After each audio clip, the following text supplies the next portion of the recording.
చేసుకోవచ్చు. ప్రస్తుతం చైనాకు మాత్రమే పరిమితం అనుకున్న ఈ వైరస్ ప్రస్తుతం వ్యాపిస్తోంది. దీని ఆనవాళ్లు ఇటు కంబోడియాలో, దాంతోపాటు హాంకాంగ్లో, కంబోడియా అలాగే మలేషియా, తైవాన్ ఈ ప్రాంతాల్లో కూడా కనిపించాయి అంటే అర్థం చేసుకోవచ్చు. నెక్స్ట్ భారతదేశమేనా? మనం దీని బారిన పడకుండా ఉండాలంటే కనుక తగిన జాగ్రత్తలు తీసుకోవాలి. మరి ముఖ్యంగా ఇప్పుడు దాని గురించి తీవ్రమైన చర్చ జరుగుతోంది. కాబట్టి మీరు బయటకు వచ్చినా లేకపోతే ఏదైనా ఆహారం తీసుకున్నా, ముక్కుకు దగ్గరగా చేతిని తీసుకునే ప్రయత్నం చేసినా మాస్కులు పెట్టుకోండి. తిరిగి ముక్కుకి మాస్కులు వేసుకోండి. చేతికి సబ్బెట్టి పావండి. అవును, చేతికి సబ్బెట్టి పావుతూనే ఉండండి దాదాపుగా 20 సెకండ్ల పాటు అంటూ సజెస్ట్ చేసినట్టే అర్థం చేసుకోవచ్చు. దీని తీవ్రత ఏ స్థాయిలో ఉంది అనేది. మళ్ళీ లాక్డౌన్ లాంటి పరిస్థితులు వస్తాయనుకుంటున్నారా మీరు? ఎందుకంటే మీకు అందరికీ బాగా గుర్తుండే ఉంటుంది కరోనా సందర్భంలో, మరి ముఖ్యంగా ఫస్ట్ వేవ్ కావచ్చు, సెకండ్ వేవ్ కావచ్చు, ఏం లేదు లైట్ అంతా బాగానే ఉందంటూ కూడా చైనా చెప్పుకుంటూ వచ్చిన సందర్భాన్ని మనకు గుర్తుంటుంది. కానీ అప్పటికే జరగాల్సిన ప్రమాదం జరిగిపోయింది, విస్తరించుకుపోయింది.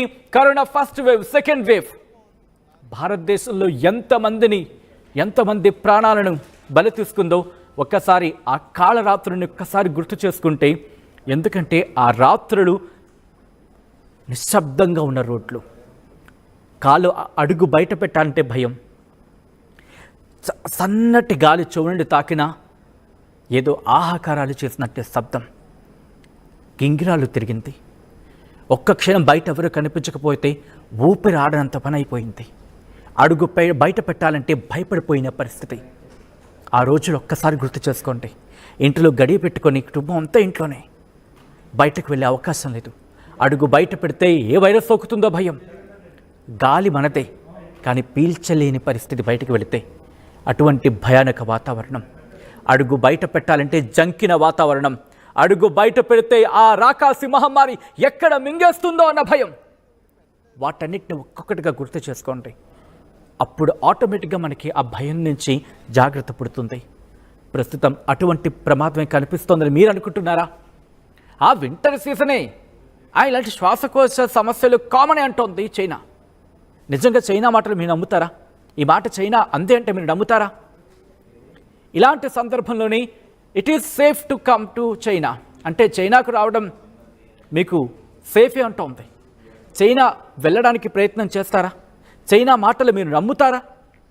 ఎందుకంటే ఇది నేను అంటున్న మాట కాదు. కావస్తే మీరు ఒక్కసారి అలా మీ ల్యాప్టాప్స్, మీ ట్యాబ్లెట్స్లో, లేకపోతే మీ టాబ్లాయిడ్స్, లేకపోతే మీ సెల్ ఫోన్స్ ఓపెన్ చేసి ఒకసారి అలా కొట్టి చూడండి HMPV అని చెప్పి. కాస్త డీటెయిల్గా చదివే ప్రయత్నం చేస్తే మీకు అర్థమైపోతుంది.